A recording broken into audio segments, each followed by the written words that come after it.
Bonjour Monsieur l'ambassadeur. Bonjour. Depuis sa prise en fonction du président Xi Jinping, il tient sa promesse d'approfondir les réformes pour garantir un meilleur développement au pays. Quelles vous remarques sur sa gouvernance depuis ces 5 dernières années? Ce que je peux dire, c'est que la Chine, sous la conduite du président Xi Jinping, elle est en train de vivre une transformation radicale du modèle de développement économique. Elle était basée sur la disponibilité de la main-d'œuvre.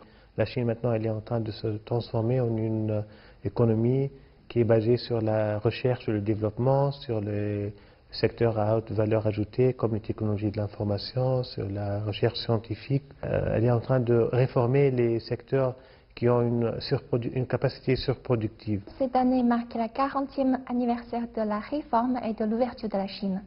Quels sont les résultats positifs qu'a obtenu la Chine qui vous remarquent le plus?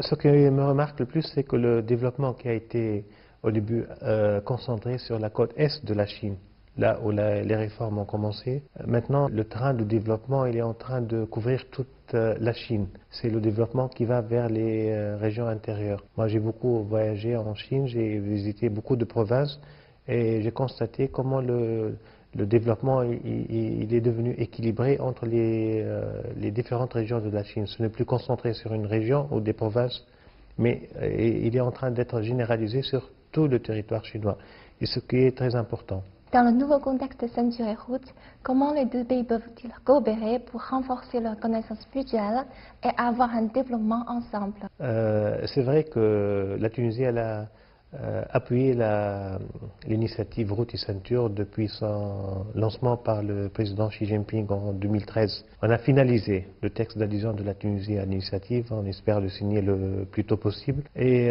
on est en contact avec le gouvernement chinois pour identifier des projets qu'on pourrait éventuellement réaliser dans le cadre de l'initiative.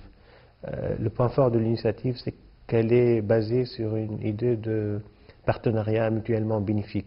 On espère réaliser ensemble des projets qui serviront les intérêts des deux pays amis, des deux peuples amis, la Tunisie et la Chine.